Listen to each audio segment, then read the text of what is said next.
On July 15th, I towed the start line at the Yeti 100-mile endurance run in Snoqualmie Pass, Washington. The course traverses an old rail trail that's wide, gravel, and relatively flat.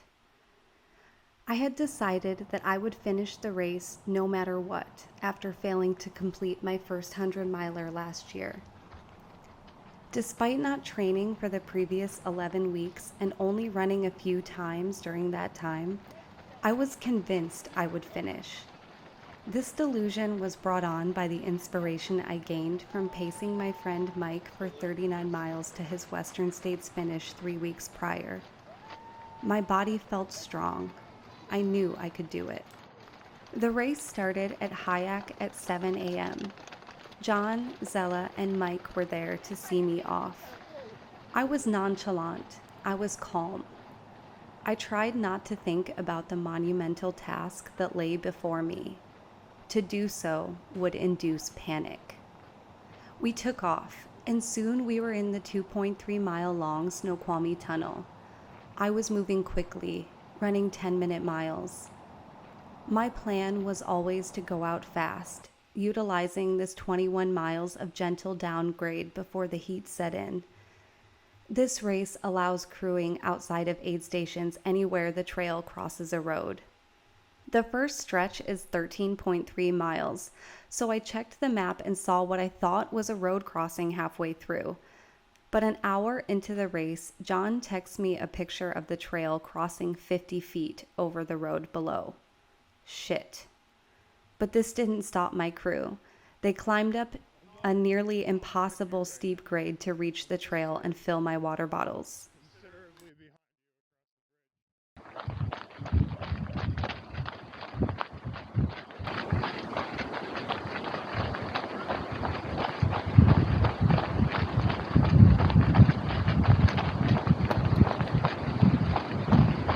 What mile am I at, really? No idea. It kind of wasn't a real place. We did some mountain climbing. I heard that. It's really fucking hard to tell if they're level. Yeah. One's over the other. Yeah. I don't think they technically broke the rules. It says wherever it crosses the road, I mean, there's a road under there. Yep. All right, I'm gonna leave you at the end of the bridge here. In here, man. Yeah. You at Garcia, right? Garcia. 13.3. Alright. I'm gonna try to enlist John for the day Oh, he'll be happy. for a good part of it. So He's just not allowed at the end. He'll let me quit, probably. yeah, Maybe not. I figure after a nightfall. Yeah, he'll go home. Okay. Is Bella asleep in the car?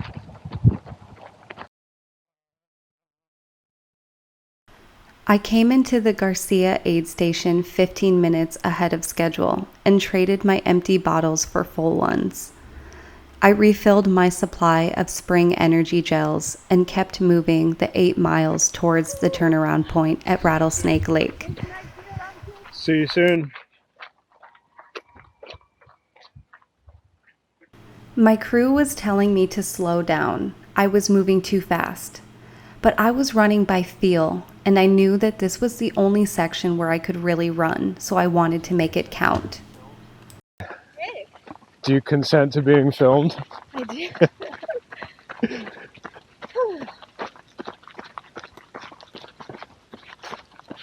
I think Vaughn just passed me. Did she come out? No, Vaughn's hot on your heels though. Okay.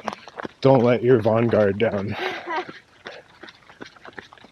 Thinking I'll be there till 45. Yeah, you're way ahead of schedule. Well, I thought this was all downhill. It was mostly uphill. Good. Except for this little bit. After I left my crew at Rattlesnake Lake, I had a 21-mile uphill section in the heat. I had always planned on walking this. Even though I was ahead of schedule, it was hard to reconcile the slowness of the miles as they came and went. Several people passed me, but I didn't let it force me to run. It was too hot for that, and I had many miles to go. Before long, I was back at Garcia, where my crew supplied me with frozen margaritas. I sucked one down at the aid station and took another to sip along the way. Thigh, like the short shorts. Yeah, you don't wear it. Yeah, great job. I have a Welcome friend back. who just spent $60 on a pair of shorts to be right up, and I was like, oh, why? Yeah, yeah.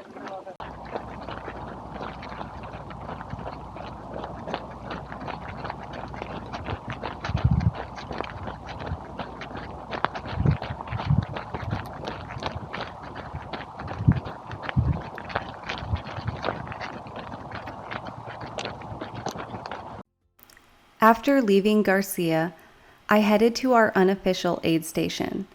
I was short on calories and feeling down at this point. As Mike neared the top of the climb to the trail, the handle of our cooler broke and it went tumbling down, spilling ice and booze along the way. But he was undeterred, supplying me with more frozen margaritas to ease my suffering. Before long, I was back in the tunnel and shivering from the cold. It was so disorienting to walk through it alone. I was relieved to come upon Mike after 40 minutes of darkness.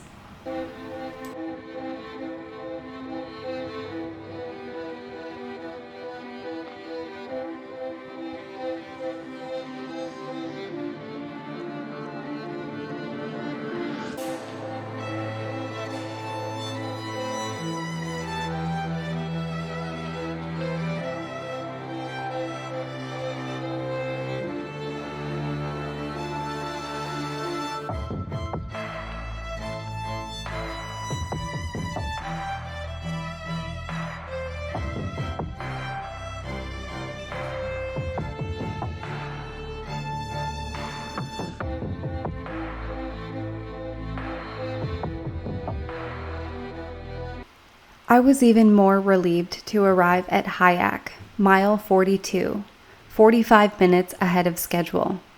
I insisted that my crew supply me with a hot dog from a nearby food truck and allow me to sit for 20 minutes. They obliged. I picked up my first pacer, Ronnie, one of the most incredible humans I know. Mile. Yeah.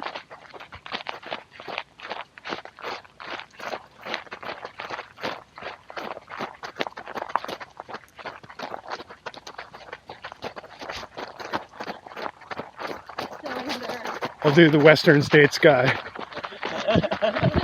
that how you was doing it? I like all the live streamers. That's awesome.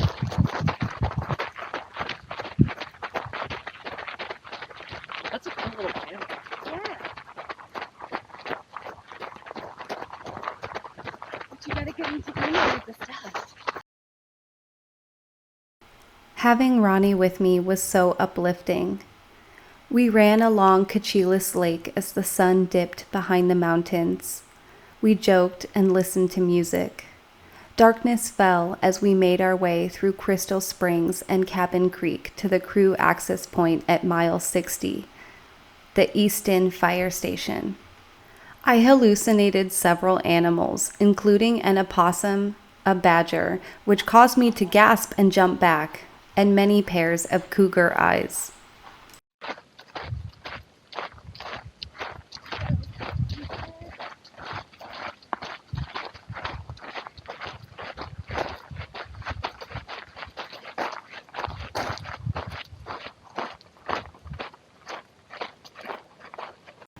After 30 miles with Ronnie, we came to the turnaround point at mile 71 in Cle Elum, where pacing duties would be taken over by Trina Chileno. With 24 100-mile finishes under her belt, I was ecstatic that she had offered to help me. I knew her experience would prove invaluable. I was 2 hours behind schedule, but 1 hour ahead of cutoffs, and I was in a lot of pain.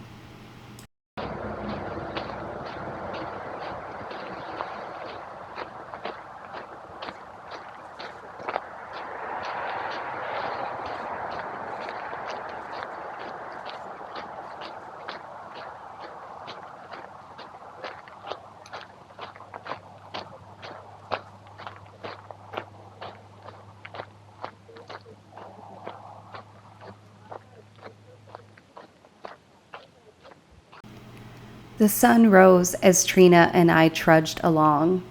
I stopped frequently to pee or puke or to try to will the pain in my right foot to ease up.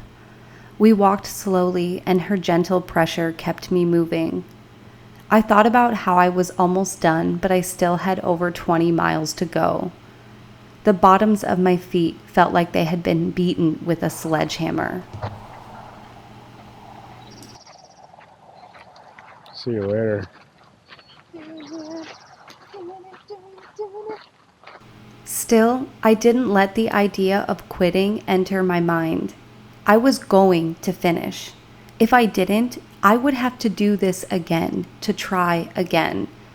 I had no choice but to make it to Mike at mile 92, where he would take me home to Hyack.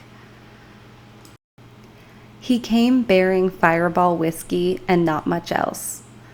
I didn't think about how close we were to the cutoff. Nothing could stop me from finishing. 2 or so miles from the finish, I realized I was probably in last place. DFL, dead fucking last, and it filled me with glee. I could hardly believe my eyes when I spied the finish line arch, and my daughter Zella was waiting there for me. I took her hand in mine and we walked, and then we ran, and we finished together with 7 minutes to spare. Dead last and filled with gratitude. For my team for getting me here. For all the roads and trails I've traveled and the people I have met and the simple joy in relentless forward motion. We did it. We fucking did it. And I couldn't have done it without them. Thank you guys so much. You mean the world to me.